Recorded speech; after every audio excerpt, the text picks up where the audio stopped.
language courses for a foreign language. Okay, next slide. And of course, that is academic English. So I just want to make it clear, the language that you use for social encounters is very important and very helpful, of course, for discussion in class, but you're going to be using an academic level of English. You're going to be reading and writing, and it can be much more challenging. So think about this for a moment. If you have 15 hours of class per week, which is baseline, that's usually the minimum number of hours you would spend in class, that means you could have 30 to 45 hours of work, of homework, based on native level English skills. Okay, that could mean 300 pages of reading academic textbooks and articles, 20 pages of writing, 10 hours of other assignments to complete, or studying for quizzes and tests as well. And this could be completely exhausting if your English is not up to par. So you need to be more prepared with your English skills so that you will be less exhausted and be able to succeed in your academic work. Next.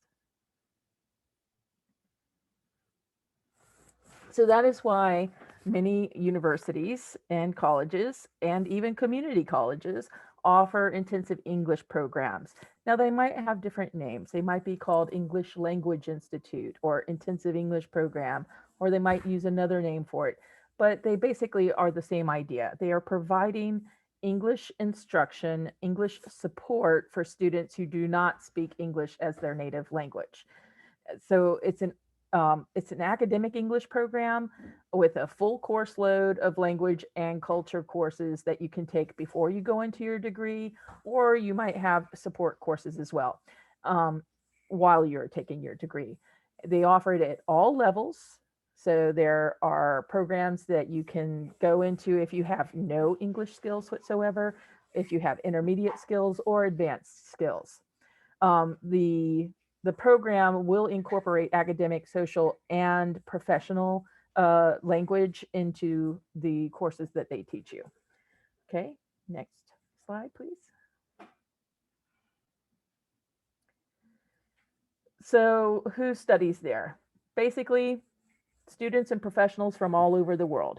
This actually makes it one of the more interesting points, because if you look in this picture, there are students in this picture from Vietnam, China, Korea, Japan, France, Brazil, Oman, Saudi Arabia, and probably a couple of other countries as well. And that's an interesting point if you come to the United States to study in an English program, or any courses that are meant for the international students. There would be students from all over the world in those courses. Okay, next slide. So here are the different types of programs you might encounter. There are full-length programs, which usually are based on semester or quarter systems. There are short-term programs, which might be 2-week, 4-week, 8 weeks, or anywhere in between. There are pathway programs, which enable you to enroll in the English program until you meet the English requirement so that you can go into the degree program, so that you're technically getting admission to both at the same time. And support programs for students who are already in their degree programs, perhaps have already met the English requirement, but they are getting support while they are taking those courses, because the academic English is, it can be stressful if they're not fully prepared. So offering the extra support is helpful to them. And of course, there are online programs now more than ever, especially since the pandemic started. Next slide. So here are some of the benefits of an IEP study. It helps you to achieve your language goals in an immersive and intensive environment. It gives you preparation for the rigorous language usage, academic or professional. You have internationally diverse classes. Like I mentioned, you would have classmates from all over the world, which also adds to your education in a certain way. You get cultural knowledge to deepen your language comprehension because you are in the location where the language is spoken. Multiple resources are available to students. Usually, very often there will be free tutoring, a computer lab for the students, and other types of resources that are available. And there are some scholarships also that exist specifically for intensive English study. So do know that those exist. It might be a little bit rare to find them, but they are out there, and that can be very helpful. Next slide, please. So in case you are looking for an intensive English program, whether it's for a summer before you go to study in the United States, or you want to begin your study in the United States in an intensive English program, or you want to find one that's offering courses online, I wanted to provide you some information of where you could find a reputable IEP, because I know that some of the students who have contacted me have been concerned about possible scams. So first of all, I would like to suggest that the first place you should always start is at your local Education USA Advising Center. They are always extremely helpful there, and they have the knowledge and the information to know whether or not a program is accredited.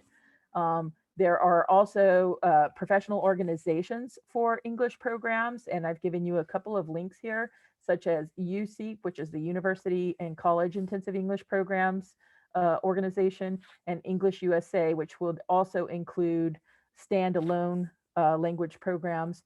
But they both have a vetting process. So, or the English programs that belong to these organizations have to go through a process of being checked by their peers, and they will have a list posted online where you can find which programs belong to these organizations. And the biggest accreditation organization for English programs in the world is the Commission on English Language Accreditation, and this is their website. And it is a very long process to get accredited. So any program that is a member of CEA or have been accredited by CEA is definitely one that is checked regularly and has many resources available for their students. So I wanted to make sure you had all of those links available so that they could be helpful to you if you are searching for any language program, frankly, around the world when it comes to CEA. But USEEP and English USA, you would find those predominantly in the United States of America. Okay, next slide, please. I think the last slide is next. It's just my contact information in case you would like to contact me. I would be happy to answer any of your questions about English programs in general, about my English program at the University of Mississippi, or my university, or any question about studying in the USA. I'd be happy to help out. So you can contact me at this email, studyenglish@olemiss.edu. Our website for our intensive English program is iep.olemiss.edu. And I am on WhatsApp, and this is the number below, +1 662 816 3680. And I would be happy to answer any of your questions. So are there any questions for me now? Or for Jorge? Okay, I'm gonna check about on our chat box. I don't know, Annie, y si tenemos alguna pregunta. Eran más sobre tu presentación, Jorge, que ya ahorita Okay. respondí. Déjame ver si en el Facebook hay alguna. Espérame un momentito. Hola, sí, en Facebook tenemos una que se las puedo compartir. Joel nos pregunta si se puede aplicar a una universidad sin visa y posteriormente solicitarla o forzosamente se requiere una visa. Ok, esa es una pregunta bastante buena. Tracy, they are asking if they need a visa in order to start the application process, in order to submit an application for a university. Okay, well, I think you could probably answer this just as well as I could, Yes. but essentially you have to apply in order to get the I-90 in order to apply for the student visa. So you would need a student visa to study at a university. And to get that student visa, you must be admitted. So you have to apply first to the program, whether it's a degree program or an English program, and then get your forms that show you have been admitted to an accredited program, and then go apply for the student visa. Okay, great. Now I'm gonna anything to add to that? Yeah, I'm gonna say that in Spanish in case some parents they Okay. don't speak English. Sí, esencialmente, como dice Tracy, sí necesitas una visa de estudiante para estudiar en Estados Unidos, pero el proceso para adquirir la visa viene muchísimo después de que ya aplicaste, porque se hace todo el proceso de aplicación, de solicitar admisión a las universidades, y posterior a esto recibes una carta de aceptación, y con esta carta de aceptación puedes solicitar la visa en la embajada o en algún consulado, si estás aquí en México, ¿no? Esencialmente, o para responder tu pregunta de manera práctica, no necesitas una visa para solicitar admisión a las universidades en Estados Unidos. La visa viene muchísimo después, o la obtención de la visa viene, repito, una vez que ya tienes tu carta de aceptación, ¿ok? Bueno, no sé, ¿alguna otra pregunta que haya por ahí? Sí, Hola. Sí, bueno, Perdón. en Facebook también tenemos alguna otra, entonces si quieren que continúe Ani y yo sigo recolectando las de Facebook. Ok, gracias, Maure. En Zoom pregunta Vianey López, para poder aplicar a una universidad, ¿tengo que tener un promedio escolar específico? No, no específicamente, pero recordando lo que dije en un principio, todas las revisiones, valga la redundancia, se revisan de manera holística. O sea, entonces, si tal vez tu promedio no es tan bueno, pero en tus cartas de recomendación, tus recomendantes hablan muy bien de ti acerca del trabajo tal vez académico, que tal vez en ese año no te fue muy bien, entonces tu promedio bajó. Bueno, pues aquí es donde entra el uso de muchos documentos al momento de solicitar admisión, ¿ok? Ya sean las cartas de recomendación, tu ensayo personal, el examen de inglés que tengas que presentar y todo eso, ¿no? Entonces, evidentemente, también empujamos a los estudiantes a que tengan un buen promedio, ya que un buen promedio te puede dar más oportunidades, dar más beneficios a adquirir una beca, ¿no? Pero a grosso modo, no necesitas un promedio de 10, pero pues tampoco uno muy, muy, muy bajo, ¿no? Gracias, George. Y for Tracy, Martin Urquiza is asking that if he wants to go and study an intensive English course, you know, like a short-term course, if he needs a specific visa or if he can go with a B2 visa, the tourist visa. Well, if it's an academic English course, in anything over 2 weeks is definitely going to require a student visa, such as the F1 or J1 if they're a visiting student. There are some programs that are cultural in nature. We offer, for instance, some cultural programs at our university that are very short term. They would have some language, but they're not going to be the full intensive English program. For those, it is possible to use a tourist visa, but that's because it is not academic in nature. So if he's trying to fulfill the academic English requirement, he's probably going to need a student visa, not a tourist visa. Thank you, Tracy.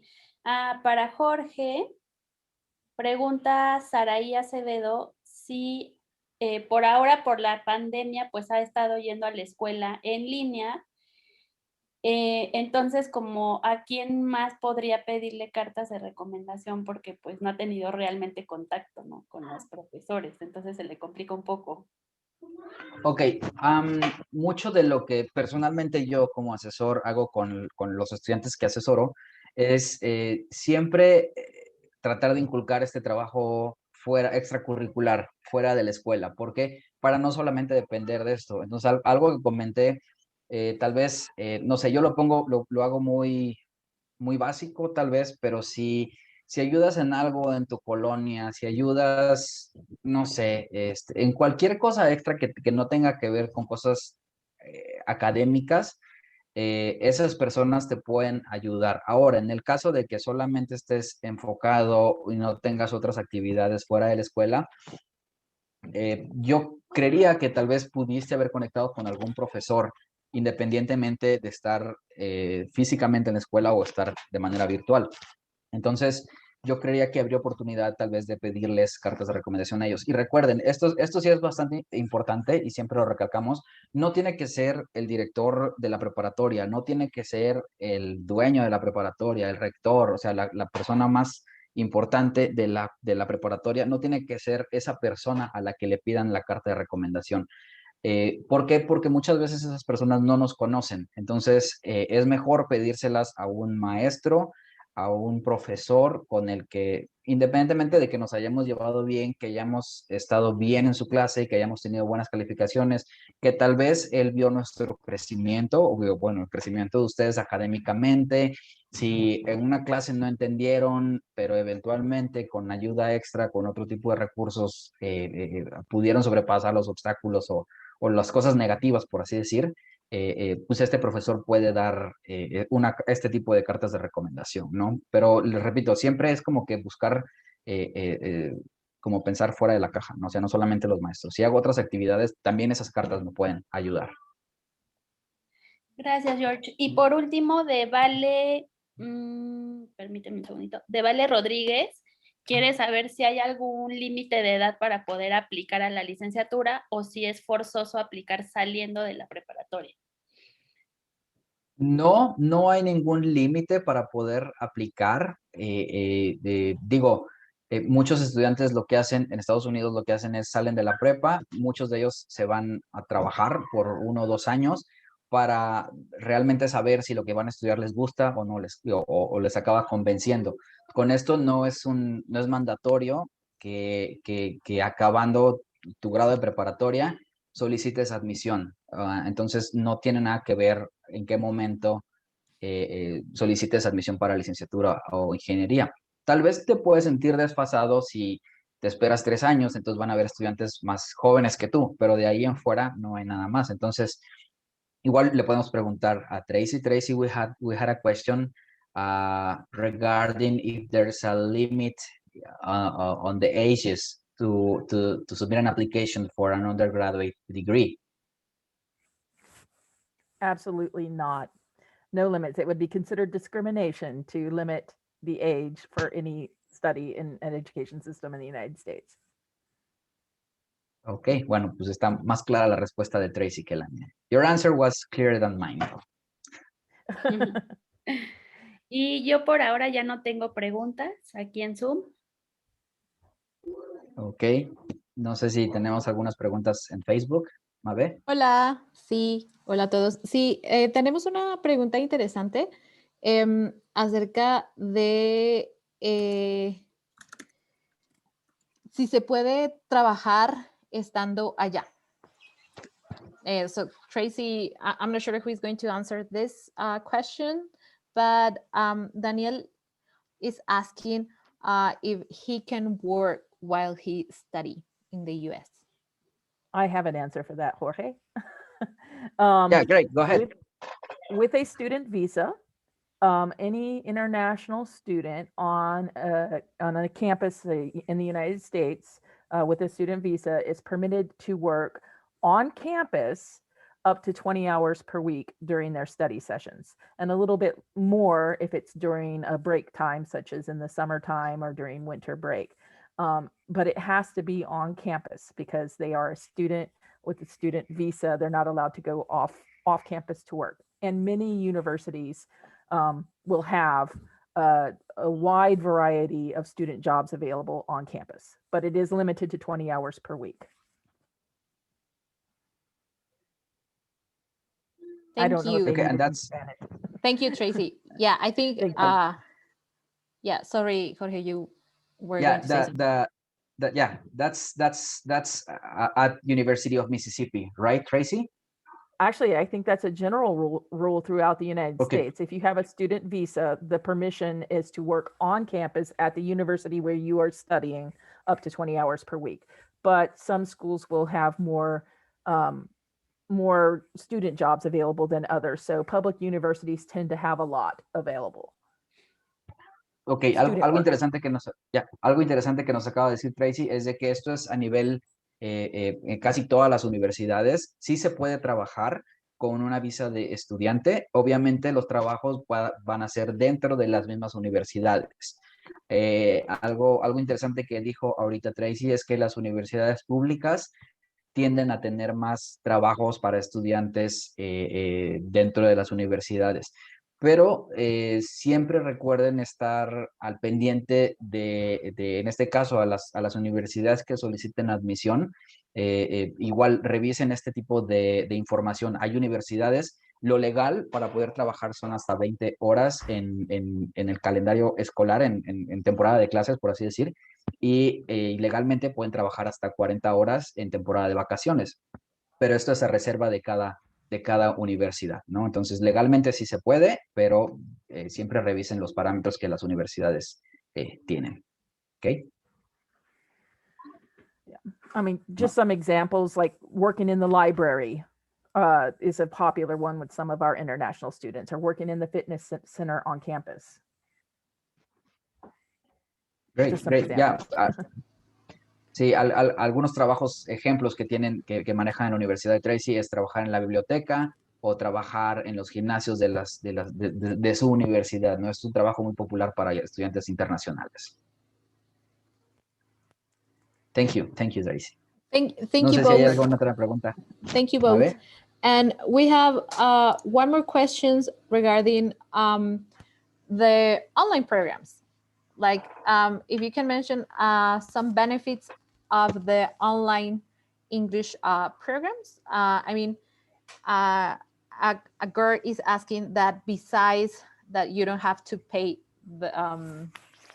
the living expenses there, is there any other benefit or scholarship available for the online programs, online English program?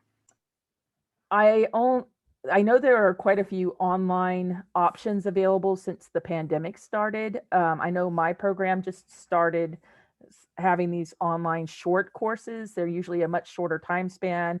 And usually it's just one course at a time that students are taking, but the cost is much lower than an in-person tuition would be, because they're not courses for credit. They're usually courses for a certificate. For example, we are offering 8-week courses, and there's 5 hours of work per week over those 8 weeks. So it's a total of 40 hours, and you can get a certificate. And I think the 40-hour courses are $500 as opposed to, taking a semester for $4,950 as an example. For tuition. So it's a much lower price. You're not having to travel. You're not having to get a student visa. You're getting some exposure and some practice in the language. I know there are other universities that are also doing it, and most of the ones I've seen have been these shorter term and select a course type program rather than the full intensive program. And one of the reasons for that, just to clarify, is that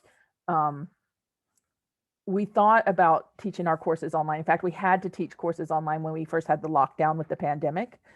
But there was a problem for our international students to have their student visa if the courses were entirely online.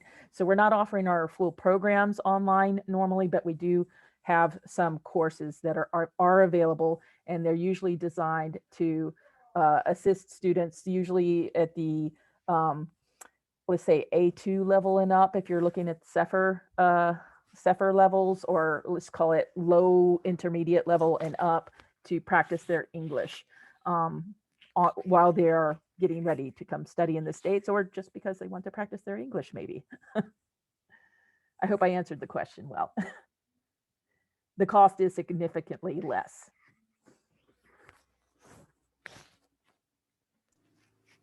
Thank you, Tracy.